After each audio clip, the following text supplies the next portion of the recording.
నమస్కారం, NS news కి స్వాగతం. నా పేరు ఉషా. ముందుగా ముఖ్యాంశాలు. బైన్సా మండలం మాంజ్రి గ్రామం సమీపంలోని ఆరాధన ఆయుర్వేద వెల్నెస్ మరియు రీసెర్చ్ సెంటర్లో ఆరోగ్య భారతి ప్రశిక్షణ వర్గ కార్యక్రమాన్ని ఘనంగా నిర్వహించారు.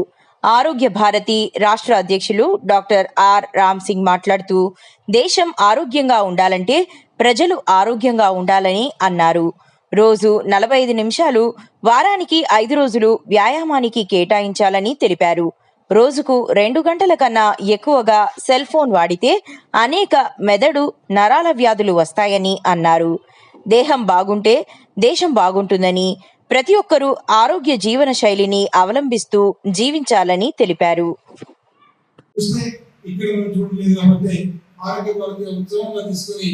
ఈ 4 ఉత్సవాల్లో మొదటి ఉత్సవంగా ఇంటర్నేషనల్ ఇవ్వండి ఖచ్చితంగా ప్రతి ఊళ్ళో ప్రతి ఇంట్లో జరగాలని చెప్పి ఆకాంక్షిస్తుంది. రెండవది, ఆగస్టులో మనకు రక్షాబంధన్ వస్తుంది. పూర్వీకులు మనకు ఇప్పుడు అయినా ఎక్కడ అడిగినా నువ్వు బాగున్నావా అని అడుగు.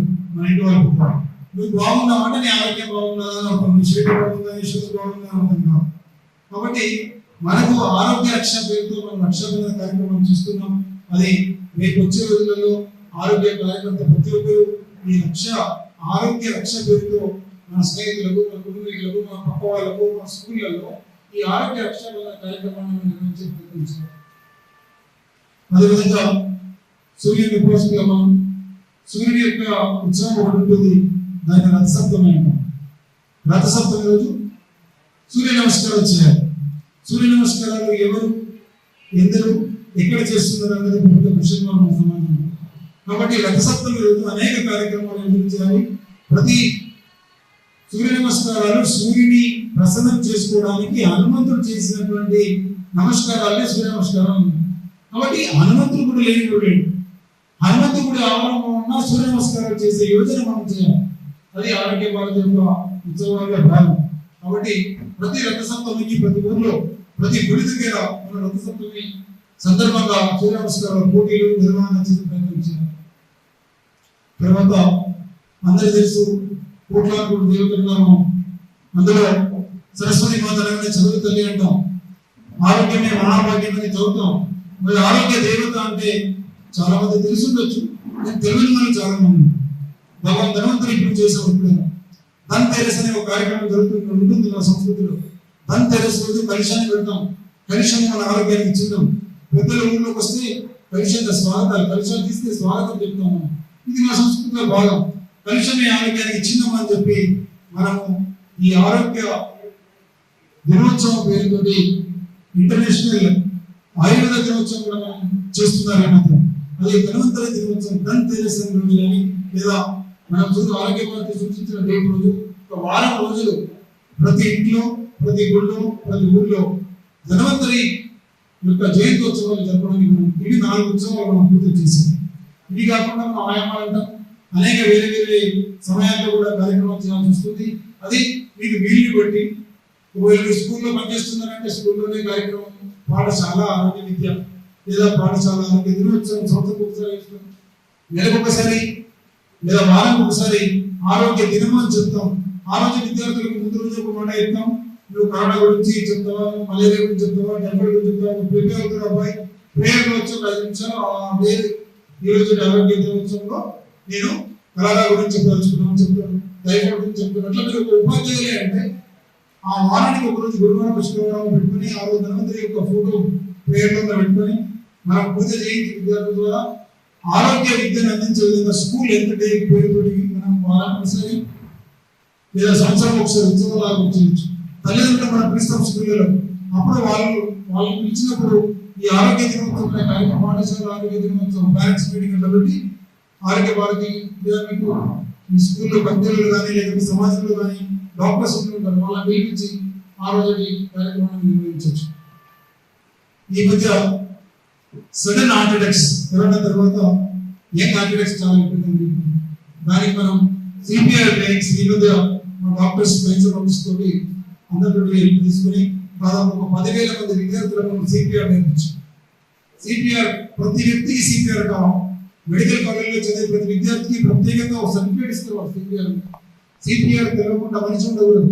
ఎందుకంటే సడన్ ఆర్టిఫెక్ట్స్ కరోనా తర్వాత విపరీతమైన పెరిగిపోతున్న సందర్భంలో మనం ప్రతి వ్యక్తి ఇంట్లో ఖచ్చితంగా మగవాళ్ళకి ఆడవాళ్ళకి ఖచ్చితంగా ఇంట్లో శ్రీమతికి సిపిఆర్ నేర్పించడం చాలా అవసరం ఉంది ఈ రోజుల్లో.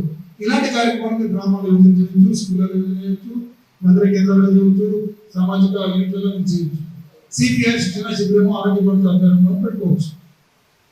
ఇవి కాకుండా first aid centres first aid training కూడా ఇస్తున్నాం. ఫస్ట్ ఎయిడ్ ట్రైనింగ్ ఆరోగ్య భద్రత నుంచి ఇచ్చినప్పుడు ప్రథమ చికిత్సలో పడిపోయినప్పుడు బాల్యం ఏం చేయాలి, రక్తస్రావం ఏం చేయాలి, ఇలా చిన్న చిన్న అన్ని కూడా ఫస్ట్ లో చెప్తాం. గృహ వైద్యము అని కూడా ఉంటుంది. ఇంట్లో ఉన్న కూడా ఏమి పనిపిస్తుంది ఆ విషయం కూడా నేర్పిస్తాం. అదేవిధంగా వెరైటీ ఔషధ మొక్కలు ప్రతి ఇంట్లో ఒక 3-4 ఔషధ మొక్కలు ఉండాలి, దాన్ని ఏం పనిచేస్తుందో చెప్తాం. ఇలా ఆరోగ్య ప్రతికూల విషయంగా ఈ 5-6 విషయాల ఆయంలో ఈ 4 ఉత్సవాలు చేస్తుంది. దీనిపైన ఇప్పుడు నేను చెప్పే విషయాలపైన భక్తులు మాట్లాడుతూ మీకు కొన్ని సూచనలు సలహాలు ఈ రోజు అర్థంగా ఇస్తారు. తర్వాత మీరు మండలాలుగా పెట్టుకున్నప్పుడు ప్రత్యేకంగా ఒక 3 గంటల 4 గంటల శిక్షణ ఒక్కొక్క ఆయం పైన, ఒకరోజు ఫస్ట్ ఎయిడ్ పైన, ఒకరోజు సిపిఆర్ పైన, ఒకరోజు ఔషధ మొక్కల పైన, ఒకరోజు గృహ వైద్యం పైన మేము ప్రత్యేక శిక్షణ కార్యక్రమాలు ఏర్పడి చేద్దాం. అందరం కలిసి రేపటి తరాన్ని మనందరికీ ఒక ప్రోగ్రాం జ్ఞాపకం ఉంది. నేటి బాలలే రేపటి పౌరులు చిన్నప్పటి నుంచి వింటూ ఉంటాం. దాన్ని మనం నేటి బాలలే నేటి ఆరోగ్య మిత్రులు అది నేటి మాటగా మనందరం కలిసి చూద్దాం. అయితే మనం ఏం చేయాలో తెలిసినప్పుడు, అంటే ఇంటి విన్న తర్వాత ఆరోగ్య బాధ్యత గురించి మనం ఏం చేయాలో తెలిసినప్పుడు మనం ఎలా చేయాలో ఆటోమేటిక్గా మీకు తెలిసిపోతుంది. అది ఏం చేయాలని తెలిసిపోయినప్పుడు పనులు ఆటోమేటిక్గా ప్రారంభమవుతాయి. ఆ రకంగా అందరూ ట్రైనింగ్ ఫర్ ట్రైనర్స్ లో ఉన్న మీ అందరూ కూడా భక్తులు చెప్పేటువంటి ప్రతి మాటలు మీకు బుక్ పైన ఇవ్వడం జరిగింది. కొన్ని విషయాలు నోట్ చేసుకొని మీ శిక్షణ శిబిరాల్లో మీరు చేసే సమయాల్లో, మీరు శిక్షించే సమయాల్లో ఈ విషయాలన్నీ క్రోడీకరించవలసిందిగా చెప్తూ మన ప్రతి మాట ఆరోగ్య వార్తలో పాజిటివ్ గా ఉండాలి, ప్రమోటివ్ గా ఉండాలి, ఈ విధంగా మనం చూసుకోవాలని. స్వచ్ఛత, స్వస్థత, సంపద, సమృద్ధి ఇది భారత నిర్మాణం కావాలని చెప్పి ఆరోగ్య భారతి కలుస్తుంది. కావున మీరందరూ ఈరోజు కార్యక్రమాన్ని ఇచ్చి భక్తులు చెప్పే ప్రతి ఒక్కరికి నోట్ చేసుకుని వెళ్ళాల్సిందిగా మీ అందరికీ విజ్ఞప్తి చేస్తున్నాను. జై హింద్. జనరల్ సర్జన్, ఆరోగ్య భారత జిల్లా అధ్యక్షుడిని, అలాగే జాయింట్ సెక్రటరీస్. సో ఈరోజు నాకు ఇచ్చిన టాపిక్ ఏంటంటే stress management, drug addiction, de addiction. Stress మేనేజ్మెంట్కి ఫస్ట్ నుంచి ఏంటంటే మనం చిన్నతనంలో పిల్లల్ని ఫస్ట్ నుంచి మార్క్స్ వెంటనే తీసుకుపోతుంది. పొద్దున తొందర లేపట్లేదు. వారికి చిన్నప్పటి నుంచే 8 గంటలకి 8:30 పంపించే పేరెంట్స్ చాలా మంది ఉన్నారు. సో వారు 8 గంటలకి 8:30 ఎట్లా వెళ్తారు స్కూల్కి? కాకపోతే ఎప్పుడు తెచ్చుకోవాలి, టిఫిన్ కార్లు అయిపోతుంది, స్కూల్కి వెళ్ళిపోతాడు, స్కూల్కి వెళ్ళిపోతాడు, సాయంత్రం 4 ట్యూషన్ పడుకుంటాడు. సో ప్లే గ్రౌండ్స్ లేవు. సో చిన్నప్పటి నుంచి మనం వాళ్ళ పిల్లలకు అట్లీస్ట్ వీలైనంత వరకు తొందర లేపడం, వాళ్ళ చిన్నప్పటి నుంచి మంచి అలవాటు లేకపోవడం, పెద్ద తర్వాత మంచి భారత పౌరులు అవుతారు. సో చిన్నప్పటి నుంచి బాగా ఖచ్చితంగా 12-14 సంవత్సరాల వరకు పేరెంట్స్ చాలా స్ట్రిక్ట్ ఉండాలి. ఎందుకంటే ఆ టైంలో వాడు తప్పులు చేసి తప్పులు అని చెప్పారు. 14 ఇయర్స్ తర్వాత ఒక ఫ్రెండ్ లాగా ఉండాలి. ఎందుకంటే 14 ఇయర్స్ తర్వాత షేర్ అయిపోతే వాడు ఈ చెడు అలవాట్లకు, చెడు వ్యసనాలకు పోయే అవకాశం ఉంటుంది. కాబట్టి ఏంటంటే మనం పేరెంట్స్ తరఫున ఏం చేయాలంటే ఎగ్జామ్ ఎస్పెషల్ ఏంటంటే ప్రతి ఒక్కరు ఫస్ట్ మార్క్ రావాలి. జీవితంలో గెలవడం ఇంపార్టెంట్, ఎగ్జామ్ పాస్ అవ్వడం ఇంపార్టెంట్ కాదు. ఎందుకంటే ఎగ్జామ్ పాస్ అయితే డిగ్రీ వస్తుంది, జీవితం మాత్రం బయటకు వచ్చిన తర్వాత నేర్పుతుంది. సో చాలా మంది చేస్తున్న తప్ప ఐఐటీలో అక్కడిక్కడ కూడా ఆత్మహత్య ఎందుకు చేసుకుంటారు? వాడు మంచి స్టూడెంట్, బట్ స్ట్రెస్ మేనేజ్మెంట్ అనేది మనం చిన్నప్పటి నుంచి నేర్పుతారు. ఓడిపోవడం నేర్పాలి. ఎగ్జామ్లో ఫెయిల్ అయితే ఏమవుతుంది? ఏం కాదు. ప్రతి ఒక్కరు క్లాస్ ఫస్ట్ రాలేదు. ఎందుకంటే ఎంట్రన్స్ లో అందరికీ సీట్ వస్తుంది.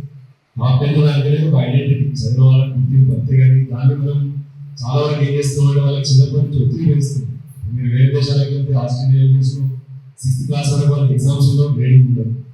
జపాన్కి వెళ్తే చిన్నప్పటి నుంచి వాళ్ళ స్కూళ్ళల్లో వాళ్ళ భాషలో వాళ్ళకి తీసుకోవాలి.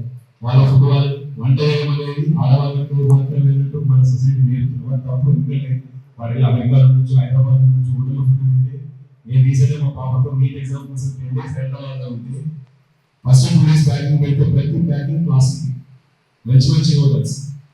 సో ప్లాస్టిక్ మనం పొద్దు నుంచి లేచిన తర్వాత వాళ్ళకి ఎందుకు రోగాలు రావు? మనం నిన్న ప్లాస్టిక్ తినలేదు కదా.